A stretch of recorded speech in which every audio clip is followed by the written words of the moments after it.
السلام عليكم اخواتي في الله، كي راكم؟ غايه لاباس؟ نتمنى من الله الفيديو ديالي يلقاكم بخير على خير.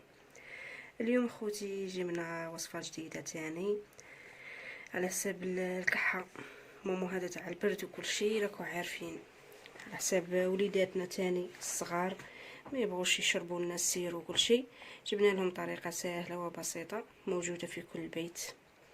عندنا هنا كما راكم تشوفوا حبه بطاطا، هلا بطاطا باش نديرو لها قطعه هكا ساهله اخواتي،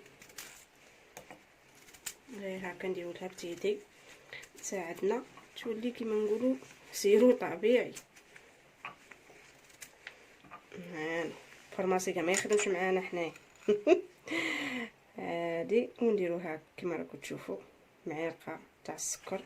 صاي حنايا هذه حبه بطاطا هايله قردناها بتيدي، نديرو لها مغرف تاع السكر كما راكم تشوفوا ونخلوها.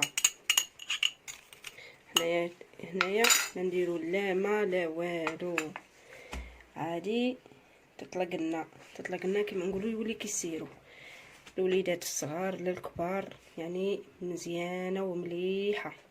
خوتنا المغاربه والجزائريين مره ردوا كاملين، تولي زعما مليحه تساعدك غايه على الكحه اللي عنده الكحه مجهده وكل شيء تساعده مليحه. حنايا دروك هنايا كيما خواتاتي هنايا صاي يعني قلت لكم هكا تخليها ساعه حتى لساعتين.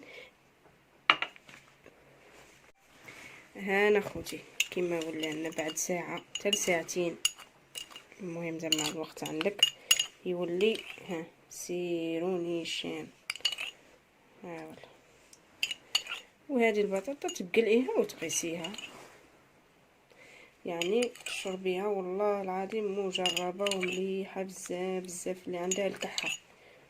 يعني البرد راكو عارفين مومو هذا لا قريب، الله يحسن نعاون والله يشافي كل واحد. المهم نتمنى من الله هاد الوصفات تفيدكم، واللي عجباتو يدير النجيم كيما مداري، واللي ما عجباتوش يخلي لنا شي تعليق ايجابي سلبي مرحبا. انا نقول لكم حب لغيرك كما تحب لاخيك. عفوا، حب لغيرك كما تحب لنفسك، الشعار ديالنا دائما. ومرحبا اللي بغى ينضم الى القناه الصغيره مرحبا به، ونقول لكم والسلام عليكم الى وصفه جديده ان شاء الله.